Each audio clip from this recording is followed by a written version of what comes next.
Hey everyone, welcome back to our SAP web mastery series. और ये एक हमारा काफ़ी इम्पोर्टेंट सेशन होने वाला है जहाँ पे हम लोग टेबल्स क्रिएट करेंगे, उसके अंदर डेटा स्टोर करेंगे और मल्टीपल टेबल्स को आपस में फॉरेन की रिलेशनशिप से हम लोग कंबाइन करेंगे। तो पहला टॉपिक की इसमें हम लोग शुरुआत करते हैं। इसमें पहला टॉपिक आता है concept of header table and item table. तो ये हेडर टेबल क्या है और आइटम टेबल क्या है, तो इसको समझने के लिए हम लोग एक सिंपल सा एग्जांपल लेते हैं। जैसे कभी भी आप एक रेस्टोरेंट में जाते होंगे तो वहाँ पे आप कुछ फूड आइटम्स कंज्यूम करेंगे, तो आपका जो अपना डिटेल हो गया, जैसे कि आपका नाम हो गया, आप जिस रेस्टोरेंट में गए हैं वहाँ पे कस्टमर नेम कुछ होगा, किस टाइम पे आप गए होंगे, तो ये सारी चीज़ें हेडर टेबल के अंदर स्टोर होंगी। और आप का जो बिल नंबर होगा, जैसे आपने मल्टीपल चीज़ें खरीदी तो मल्टीपल बिल नंबर जनरेट होंगे, मल्टीपल फूड आइटम्स हो गए और हर एक के लिए अलग अलग अमाउंट होगा। एक हेडर टेबल के लिए हेडर डेटा के लिए मल्टीपल आइटम डेटा हमारा आइटम टेबल के अंदर स्टोर हो रहा होता है। ठीक है, तो ऐसे ही एसएपी के अंदर हर एक मॉड्यूल में हम लोग क्या देखते हैं कि एक हेडर टेबल होगा और एक आइटम टेबल होगा। हेडर टेबल के अंदर जनरली एक ही डेटा होता है और आइटम उसके करस्पॉन्डिंग आइटम टेबल के अंदर मल्टीपल डेटा हो सकते हैं। कुछ इंपॉर्टेंट ट्रांजैक्शन कोड्स हमारे लिए जान लेना बहुत ज़रूरी है, जैसे कि सेल्स एंड डिस्ट्रीब्यूशन मॉड्यूल के अंदर VA01 होता है सेल्स ऑर्डर क्रिएट, VA02 होता है सेल्स ऑर्डर चेंज और VA03 होता है sales order display. Sales order display SD module के लिए जो main header and item tables होते हैं वो VBAK होता है हमारा हेडर टेबल, और आइटम टेबल होता है VBAP। इसको हम लोग डेटा डिक्शनरी ट्रांजैक्शन कोड से एक्सेस कर सकते हैं। जैसे ये देखिए VBAK, यहाँ VBAK के अंदर मेरा VBELN सेल्स डॉक्यूमेंट नंबर जो प्राइमरी की होता है, और VBAP के अंदर यहाँ देखिए VBELN और पोजनर डॉक्यूमेंट और आइटम नंबर, ये दो चीज़ें इसमें प्राइमरी की इसलिए बनाई गई हैं क्योंकि यहाँ पे मल्टीपल डेटा स्टोर हो सकता है। हम लोग इसे कंटेंट में जाके एग्जीक्यूट करा के देख सकते हैं। मल्टीपल डेटा है इसलिए थोड़ा टाइम लगेगा।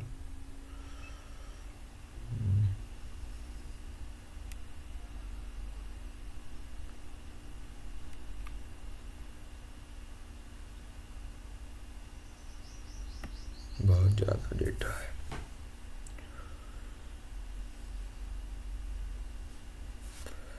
ऑलराइट, ये कुछ ज़्यादा ही है। खुल गया, थैंक गॉड। ये देखिए फॉर एग्जांपल यहाँ देखिए 5 सेल्स डॉक्यूमेंट नंबर और 5, या मल्टीपल 5 पे सेल्स डॉक्यूमेंट नंबर हमारे पास स्टोर्ड है आइटम के अंदर। लेकिन जब हम VBA के टेबल के अंदर देखेंगे तो 5 एक ही बार स्टोर हो रहा होगा। ठीक है, वैसे ही हमारा इनवॉइस डिटेल्स के लिए VF01, VF03, VF02 ये सब ट्रांजैक्शन कोड होते हैं, जिसका बिलिंग और का हेडर VBR के टेबल होता है और बिलिंग डॉक्यूमेंट का आइटम टेबल VBRP होता है। फिर अगला हमारा आता है MM मॉड्यूल। मास्टर टेबल के अंदर की बात करें तो हमारा मटेरियल मास्टर टेबल है जिसके अंदर मटेरियल मास्टर डेटा होता है, और MAKT के अंदर मटेरियल डिस्क्रिप्शन डेटा स्टोर हो रहा होता है। इसके भी कुछ ट्रांजैक्शन कोड हैं, जैसे कि MM01 जिसे हम लोग मटेरियल क्रिएट कर सकते हैं। फॉर एग्जांपल ये देखिए यहाँ से हम लोग मटेरियल क्रिएट कर सकते हैं। अगला है MM02, यहाँ से हम लोग मटेरियल को चेंज कर सकते हैं। और तीसरा होता है MM03 जहाँ से हम लोग मटेरियल को डिस्प्ले कर सकते हैं। तो ये कुछ इंपॉर्टेंट ट्रांजैक्शन कोड्स थे जो हमें हमेशा याद रहने चाहिए प्रोजेक्ट के पर्सपेक्टिव से। तो यहाँ से आज का हमारा मेन टॉपिक स्टार्ट होता है कि आखिर टेबल क्या है। तो टेबल बेसिकली SAP एप्लीकेशन के अंदर एक स्पेसिफिक लोकेशन होता है डेटाबेस के अंदर जहाँ पे हम लोग डेटा स्टोर करते हैं। टेबल एक लॉजिकल स्ट्रक्चर होता है जिसके अंदर डेटा स्टोर हो रहा होता है, और टेबल के अंदर अगर हम लोग मैंडेट फील्ड यूज कर रहे हैं तो इसका मतलब ये है कि हमारा टेबल क्लाइंट डिपेंडेंट टेबल है, और अगर मैंडेट फील्ड नहीं है तो इसका सिंपल मतलब है कि वो क्लाइंट इंडिपेंडेंट टेबल है। वो मैं यहाँ लिखने में थोड़ा मिस्टेक कर दिया हूँ। तो how many types of tables in SAP? So basically in SAP we have 3 types of tables. हमारे पास 3 तरह के टेबल्स होते हैं। पहला टेबल होता है ट्रांसपेरेंट टेबल, दूसरा टेबल होता है पूल टेबल, और तीसरा टेबल होता है क्लस्टर टेबल। तो ट्रांसपेरेंट टेबल क्या है? तो ट्रांसपेरेंट टेबल ये होता है कि अगर एक टेबल के अंदर 1-to-1 रिलेशनशिप है between a web dictionary and database, तो वो उस टेबल को हम लोग ट्रांसपेरेंट टेबल कहते हैं। और वहीं अगर N-to-1 यानी कि मेनी टू वन रिलेशनशिप है between a web dictionary and database, तो उसको हम लोग पूल टेबल कह रहे होते हैं। पूल टेबल के लिए प्राइमरी जो फॉरेन की रिलेशनशिप है वो मैंडेटरी नहीं होता है, पर क्लस्टर टेबल के लिए वहीं प्राइमरी फॉरेन की रिलेशनशिप मैंडेटरी हो जाता है। और यहाँ पे भी हमारा मेनी टू वन रिलेशनशिप अगर हो रहा है तो वो क्लस्टर टेबल होगा। ठीक है, अब यहाँ से हम लोग क्या करेंगे, टेबल को क्रिएट करने से पहले एक रिक्वायरमेंट लेते हैं जिससे हम लोग टेबल को क्रिएट करेंगे। एक हेडर टेबल हम लोग अपना क्रिएट करेंगे और एक आइटम टेबल क्रिएट करेंगे। पूरा स्टेप टू स्टेप प्रोसीजर वो समझेंगे कि कैसे क्या चीज़ें चल रही हैं, फिर डेटा उसमें स्टोर करेंगे, फिर यूज़र से डेटा हम लोग इनपुट करा सकते हैं। ठीक है, तो सबसे पहले हम एक रिक्वायरमेंट लेते हैं। रिक्वायरमेंट को थोड़ा समझिए। रिक्वायरमेंट ये है कि मैं एक ऑर्डर हेडर टेबल क्रिएट करूँगा, एक ऑर्डर आइटम टेबल क्रिएट करूँगा। ऑर्डर हेडर टेबल के अंदर हमारे पास 6 फील्ड होंगे। वैसे ही ऑर्डर आइटम टेबल के अंदर हम 4 फील्ड लेंगे और ये कुछ उसके रिक्वायर्ड चीज़ें हैं जो हम लोग धीरे धीरे करके अभी समझेंगे। तो कुछ टेबल क्रिएट करने से पहले कुछ इम्पोर्टेंट टॉपिक्स हमारे लिए जान लेना ज़रूरी होता है कि ये डोमेन क्या है। तो किसी भी आप फील्ड की बात करें तो फील्ड के लिए हमें कुछ टेक्निकल कैरेक्टरिस्टिक डिफ़ाइन करने होंगे कि उसके लिए हमारा डेटा टाइप क्या होगा और कितना लेंथ का होगा। जैसे कि अगर कैरेक्टर है तो कैरेक्टर का साइज़ क्या होगा, वैसे इंटीजर है तो किस साइज़ का। तो हमारे लिए ये जानना ज़रूरी है कि कैरेक्टर्स, तो डोमेन के अंदर बेसिकली हम लोग टेक्निकल कैरेक्टरिस्टिक डिफ़ाइन कर रहे होते हैं एक पर्टिकुलर फील्ड का। वो डेटा टाइप भी हो सकता है, वो उसका डेटा टाइप क्या होगा और वो लेंथ क्या होगा। और डेटा अगला चीज़ आता है इसमें, डेटा एलिमेंट। तो डेटा एलिमेंट के अंदर हम लोग डोमेन असाइन करते हैं। और उसके अलावा फॉर एग्ज़ाम्पल मैं एक छोटा सा एग्ज़ाम्पल आपको दिखाऊंगा। अगर डेटा टाइप वाले रेडियो बटन को सेलेक्ट करके ये देखिए, डेटा एलिमेंट कुछ हमारा ऐसा होता है। तो जो भी हम डोमेन क्रिएट कर रहे होते हैं वो डेटा टाइप के अंदर हम लोग असाइन करते हैं और फील्ड लेवल में हम लोग वो नेम देते हैं जो कि एक इंड यूज़र को दिख रहा होगा। Sales document sales for example VVLN का, जैसे देखिए यहाँ फील्ड लेवल हमने SAP ने क्या किया है, सेल्स डॉक्यूमेंट दे रखा है। तो जब भी हम टेबल को डिस्प्ले करेंगे VVAP का, मैंने लिया डिस्प्ले किया, डेटा बहुत ज़्यादा है तो एक छोटा सा रेंज ले लेते हैं। एग्जीक्यूट बटन पर क्लिक करेंगे, ये जल्दी आ जाना चाहिए, टाइम क्यों ले रहा।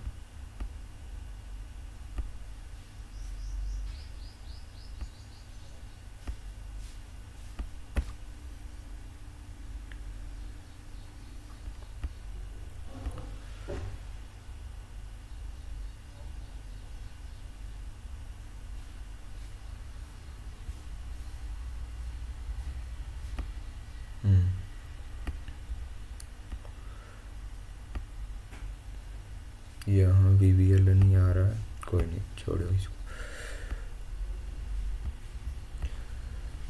इम्पोर्टेंट ये है हमारे लिए समझना कि जो VVLN VA डेटा एलिमेंट है उसका यहाँ जो फील्ड लेवल हम लोग दिए हुए हैं, जब भी एंड यूज़र यूज कर रहा होगा उसको SM30 से एक्सेस करेगा तो वहाँ पे यही नेम से उस चीज़ वो दिखाई देगी।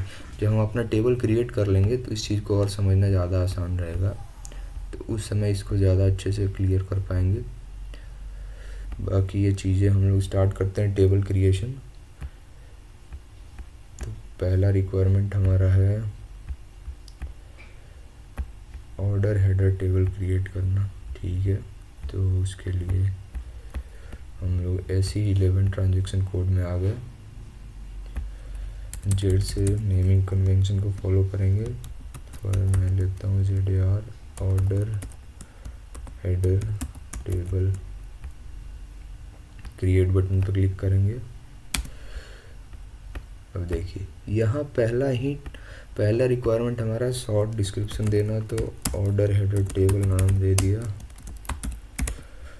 अब दूसरा यहाँ आता है डिलीवरी क्लास। तो आखिर डिलीवरी क्लास क्या है?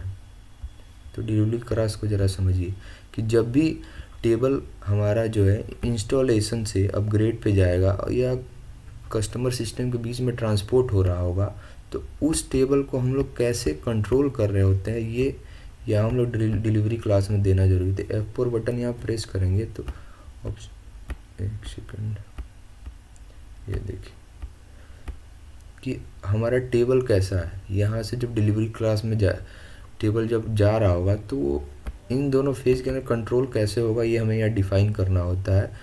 फिलहाल के लिए हम लोग ए ले लेते हैं। अगला है यहाँ डेटा ब्राउज़र और टेबल व्यू एडिटिंग।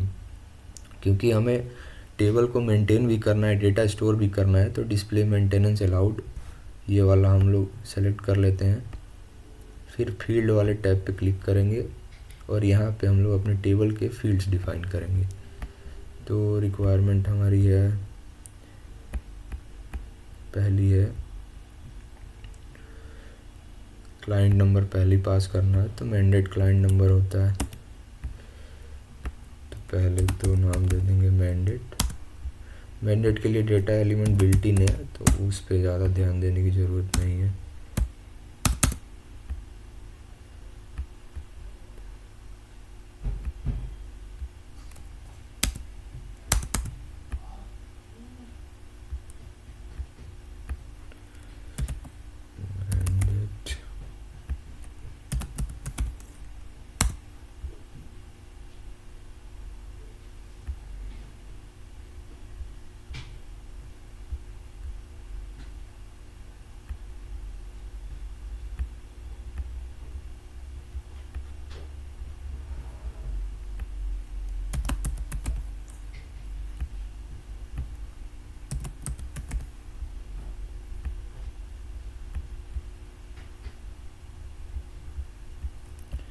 अगला हमारा ऑर्डर नंबर, ठीक है। तो ऑर्डर नंबर के लिए हम लोग नेम देंगे ऑर्डर नंबर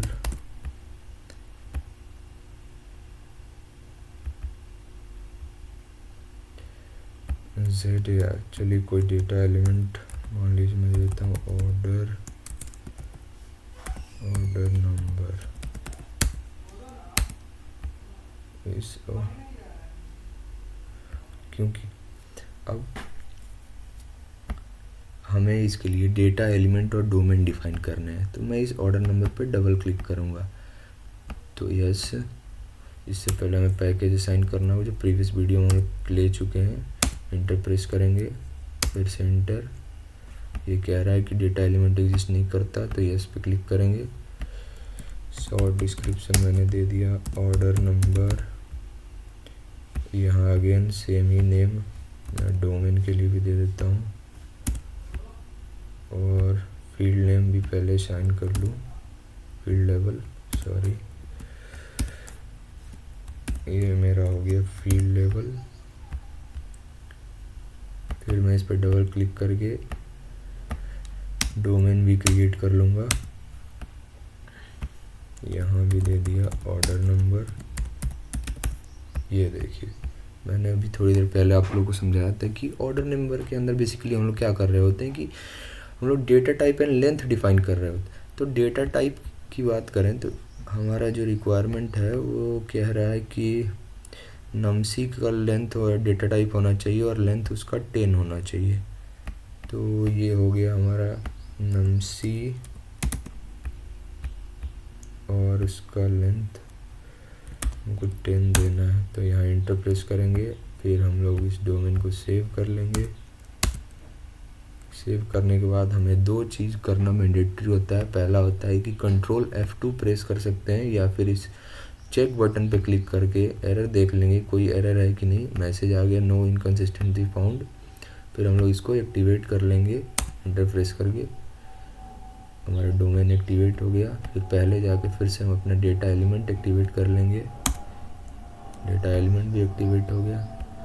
वापस आएंगे तो ये देखिए यहाँ पे हमारा जो डेटा है वो ऑटोमेटिक आ गया है जो पहले नहीं आ रहा है।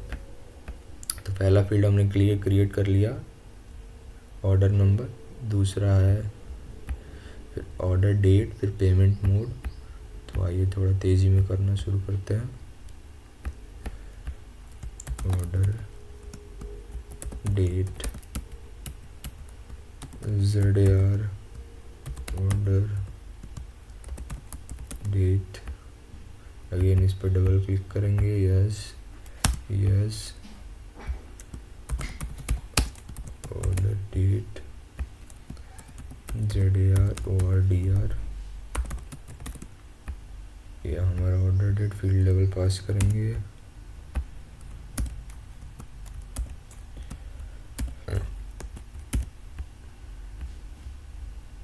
इस पर डबल क्लिक किया,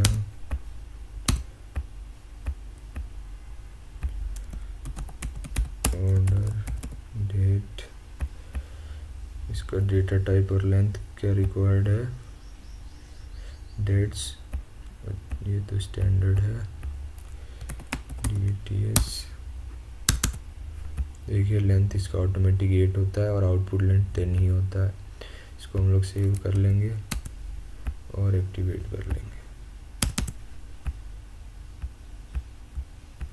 अगेन इसको हम लोग एक्टिवेट, डेटा एलिमेंट को एक्टिवेट करेंगे, फिर वापस आएंगे। ऑर्डर डेट हो गया। अगला है payment mode, ZAR payment mode. Double click करेंगे,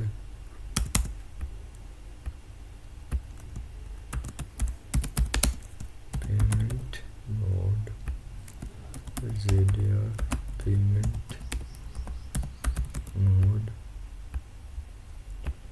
पेमेंट मोड को हम लोग फिर एंड यूज़र के लिए यहाँ फील्ड लेवल दे देंगे। डबल क्लिक करेंगे और डोमेन क्रिएट कर लेंगे।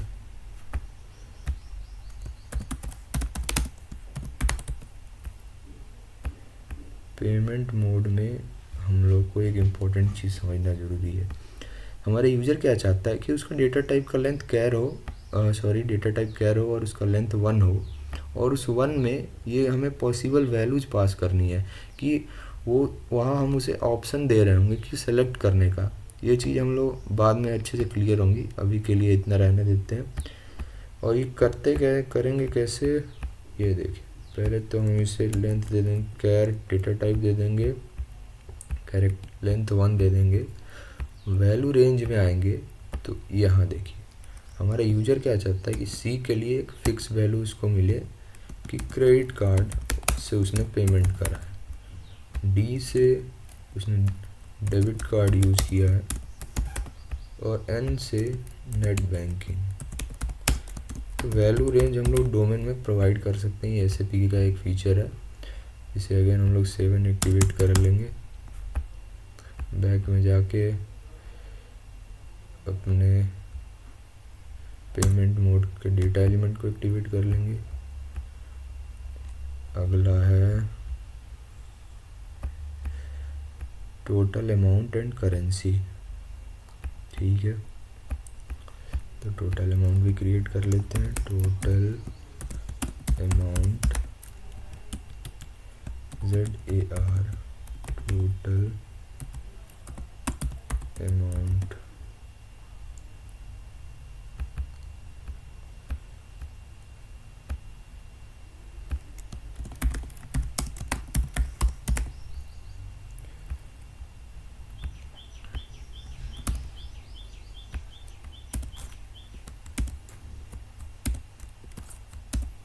यहाँ इसका फील्ड लेवल हमने पास कर दिया। फिर अगेन हमने डोमेन एक सेम ही नेम दे देते हैं ताकि आसानी हो। इस पर डबल क्लिक किया और इसका हमें डेटा टाइप का करेंसी देनी है। शॉर्ट डिस्क्रिप्शन दे दिया, टोटल अमाउंट, और डेटा टाइप हमारी करेंसी रहेगी। और करेंसी का लेंथ हमें देना है 7,2। तो 7 दे दिया और 2 दे दिया। दोनों कमांड लेन देखिए आउटपुट 9 आएगा। सेव कर लिया इसको और एक्टिवेट कर लेंगे हम। अगेन इसको एक्टिवेट कर लेंगे। फिर हमारा एक फाइनल फील्ड रह गया करेंसी, तो ZAR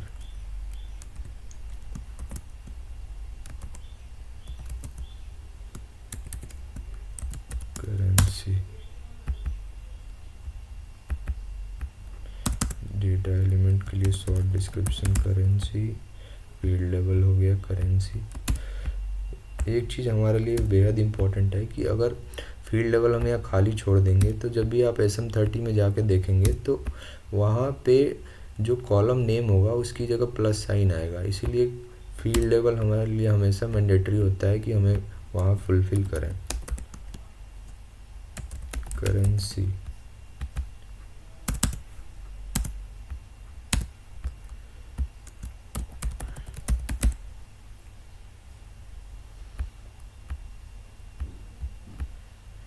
करेंसी की टाइप हमें CUKY जिसका लेंथ 5 होगा। ठीक है, तो CUKY और लेंथ 5। ठीक है, इसको एक्टिवेट कर देते हैं। फिर ऑब्जेक्ट हमारा हो गया एक्टिवेट, वापस आएंगे। तो हमारी रिक्वायरमेंट ये थी कि हमें एक header and item table create करना है जिसमें हेडर टेबल के अंदर ऑर्डर नंबर प्राइमरी की होगा और आइटम टेबल के अंदर ऑर्डर नंबर और ऑर्डर आइटम नंबर दोनों का दोनों प्राइमरी की होगा।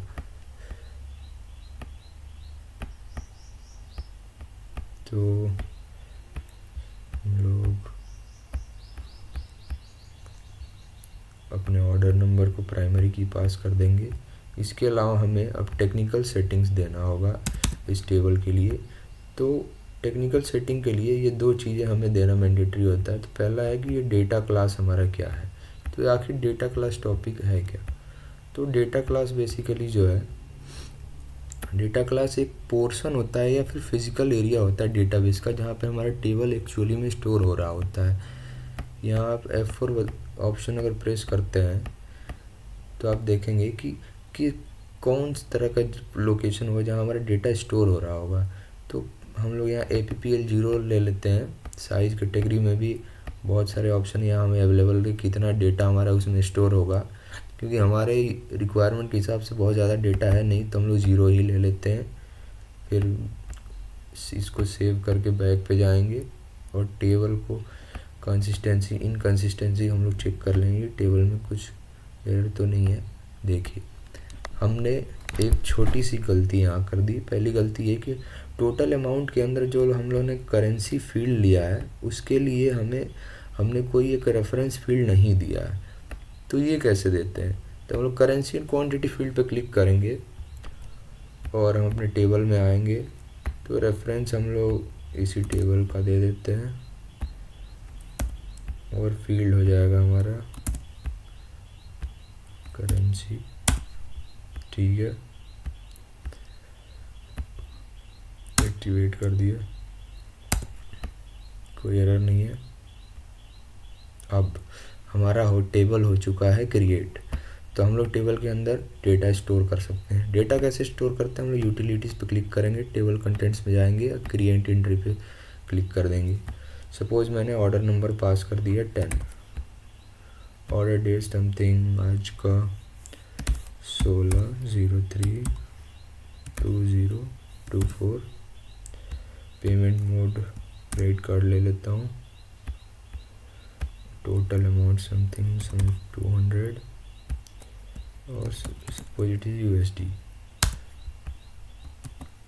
डेटा हमारा सेव हो चुका है। बैक पे जाएंगे, फिर से यूटिलिटीज़ पे जाएंगे और डिस्प्ले पे क्लिक करेंगे तो हमारा डेटा यहाँ से दिख जाएगा कि ये स्टोर्ड है।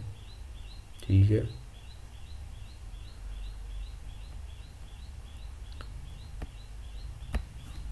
डेटा पहले डिलीट कर देते हैं कुछ।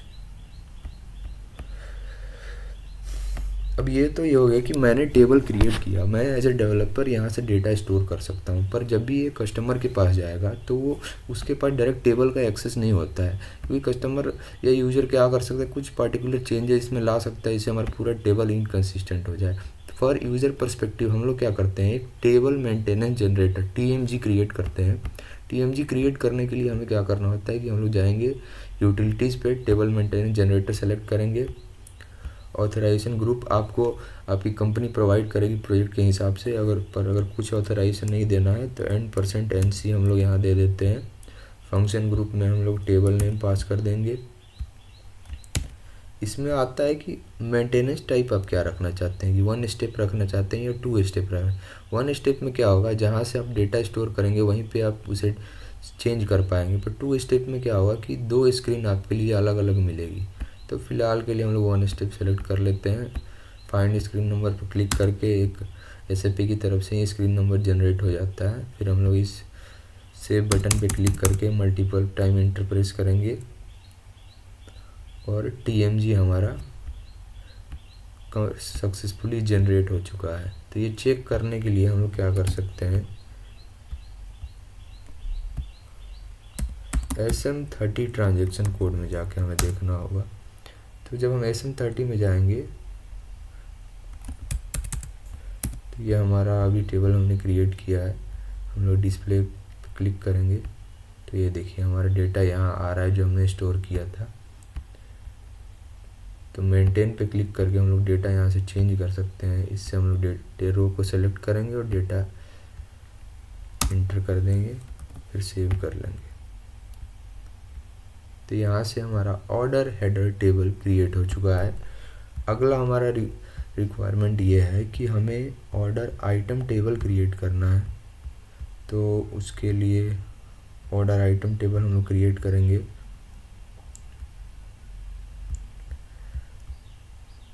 तो फिर से हम लोग जाते हैं C11 ट्रांजैक्शन कोड पे और एक ऑर्डर आइटम टेबल क्रिएट करते हैं जिसके अंदर हम लोग मल्टीपल डेटा स्टोर कर पाए। ऑर्डर आइटम टेबल, यहाँ डिलीवरी क्लास अगेन हम A ले लेंगे। मेंटेनेंस अलाउड, पहला फील्ड हमारा मैंडेट हो गया।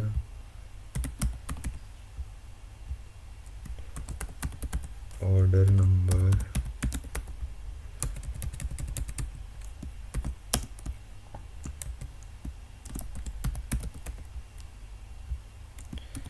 हमारा डेटा एलिमेंट हम एक बार ऑलरेडी क्रिएट कर ले, क्योंकि इन दोनों टेबल के बीच में हमारे लिए एक फॉरेन की रिलेशनशिप मैंडेट करना है। तो ये बेहद इम्पोर्टेंट है कि एक फील्ड हमारी सेम हो। तो उसके लिए हम लोग ऑर्डर नंबर वाली फील्ड को ले लेते हैं। इसमें डेटा एलिमेंट यही हमने दिया था। फिर अगला है इसमें ऑर्डर डिस्क्रिप्शन, नहीं ऑर्डर आइटम नंबर। थोड़ा इसको बड़ा कर लेते हैं।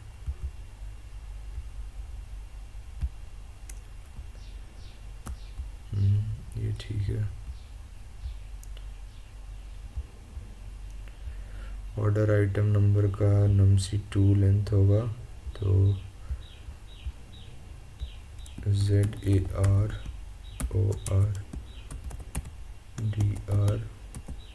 Item number. फटाफट इस पे डबल क्लिक करके हम लोग डेटा एलिमेंट और डोमेन क्रिएट कर लेते हैं। Order item number,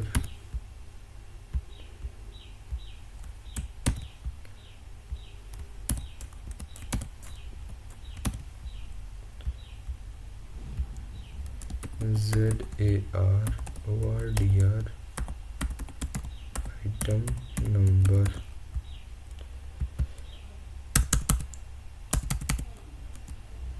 order item number num_c2, यही रिक्वायरमेंट थी। num_c2 लेना है, ठीक है। तो ये हो गया, हम लोग सेव करेंगे और एक्टिवेट कर देंगे। फिर इससे हम लोग एक्टिवेट कर देंगे। इसके बाद अगला फील्ड है हमारा order description.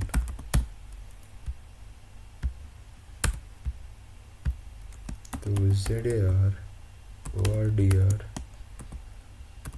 Description,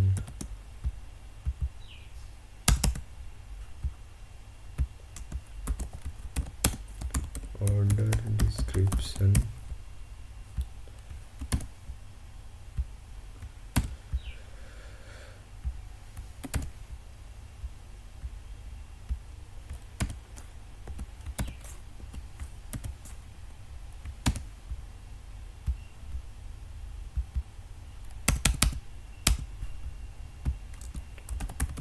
order description. इसके लिए हमें कैरेक्टर 40 लेंथ लेना है, तो डेटा टाइप दे देंगे कैर, और साइज हमारे लिए 40 चाहिए। सेव एंड एक्टिवेट कर देंगे। बैक में जाके अपने डेटा एलिमेंट को एक्टिवेट कर देंगे।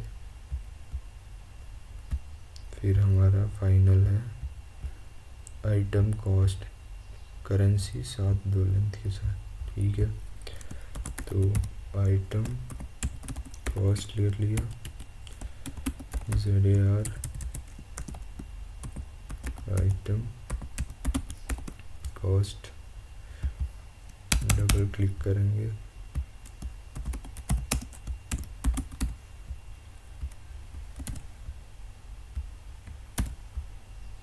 फील्ड लेवल पर क्लिक करेंगे फिर, और हम लोग अपना कॉलम नेम असाइन कर देंगे इसमें। फिर डबल क्लिक हुआ, ये आ गया आइटम कॉस्ट, जो कि करेंसी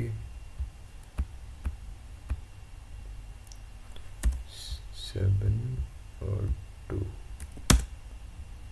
7 एक्टिवेट,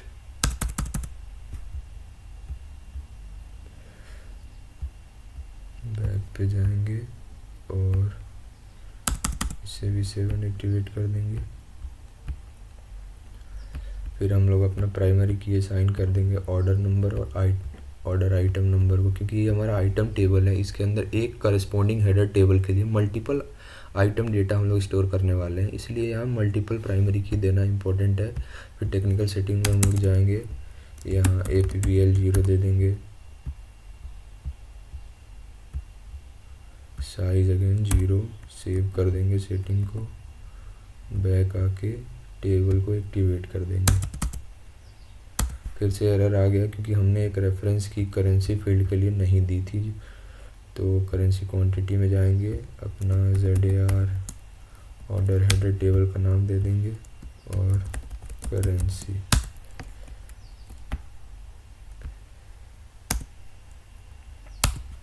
ठीक है, कोई एरर नहीं है। तो फील्ड में गए, फिर यूटिलिटीज़ में गए, टेबल मेंटेनेंस जनरेट हम लोग इसके लिए भी कर लेंगे। एक रिक्वायरमेंट रह गई है, हमें प्राइमरी फॉरेन की रिलेशनशिप दोनों टेबल के लिए असाइन करना है।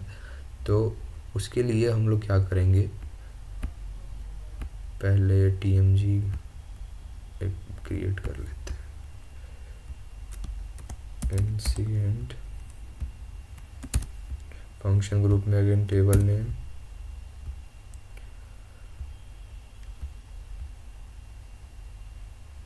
स्क्रीन नंबर प्रोवाइड कर दिया और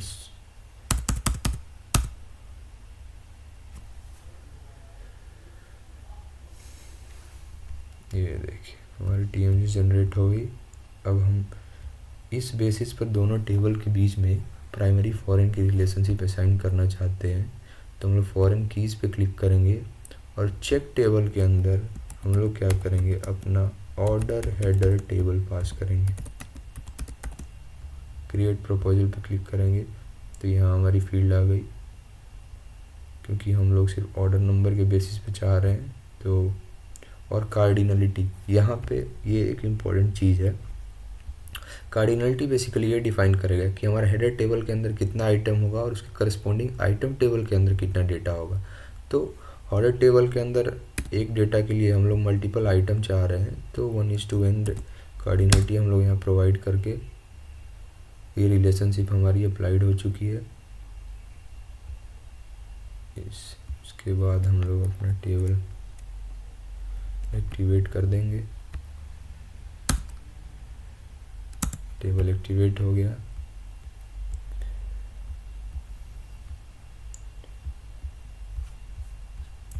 क्योंकि हमारा टेबल एक्टिवेट हो चुका है तो हम लोग सिंपली डेटा इसमें स्टोर कर देंगे। डेटा ऑलरेडी है मेरे पास, तो मैं सीधे कॉपी कर लूँगा, SM30T कोड में जाऊँगा, ऑर्डर हेडर टेबल के लिए मेंटेन पे क्लिक करूँगा, न्यू एंट्रीज पे डेटा यहाँ पेस्ट कर दूँगा। पेमेंट मोड, या देखिए पेमेंट मोड में जो वैल्यू रेंज हमने पास करी थी, इससे यहाँ ऑप्शन सेलेक्ट करने का आ रहा है कि नेट बैंक जो तीनों हमने डेटा दिया हुआ था, कुछ भी सेलेक्ट कर लेते हैं और डेटा सेव कर देते हैं। कुछ और सॉरी, थोड़ा सा मिस्टेक।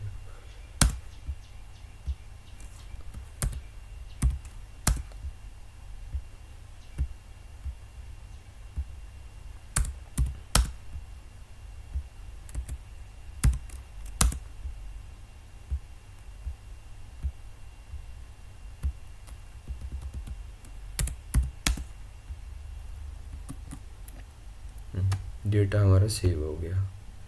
सिमिलरली डेटा हम लोग अपने आइटम टेबल के अंदर स्टोर कर सकते हैं। मेंटेन पे जाएंगे। सपोज मैं एक ऐसी डेटा स्टोर करने की कोशिश करता हूँ जो कि हेडर टेबल के अंदर नहीं है। सपोज 6 कुछ दे दिया, कुछ डिस्क्रिप्शन दे दिया और आइटम कोस्ट सपोज 10 दे रहा हूँ। अब जब मैं सेव करता हूँ तो देखिए यहाँ इशू आ रहा है कि ये डेटा है हमारा हेडर टेबल के अंदर एग्जिस्ट नहीं करता। इससे ये क्लियर होता है कि हमारा जो फॉरेन की रिलेशनशिप है वो कम्प्लीटली अप्लाई हो चुका है टेबल पे। तो हम लोग कैंसिल पे क्लिक करके फिर से आ जाएंगे और डेटा अपना फाइनली स्टोर कर लेंगे। यहाँ मेरे पास डेटा ऑलरेडी पड़ा हुआ है तो मैं कॉपी कर लेता हूँ और मैंने पेस्ट कर दिया। करस्पॉन्डिंग एक हेडर के लिए हम लोग यहाँ मल्टीपल ऑफ आइटम टेबल के अंदर स्टोर कर पा रहे हैं। तो एसएपी के अंदर बेसिकली हमें ऐसा ही देखना पड़ेगा कि जितने भी हेडर टेबल होंगे उसके लिए एक आइटम टेबल होगा और उस एक हेडर के लिए मल्टीपल आइटम डेटा स्टोर हो सकता है। तो TMG हो गया। बाकी तो अभी के लिए बस इतना ही। फिर मिलेंगे अगले वीडियो में अगले टॉपिक के साथ। तब तक के लिए धन्यवाद।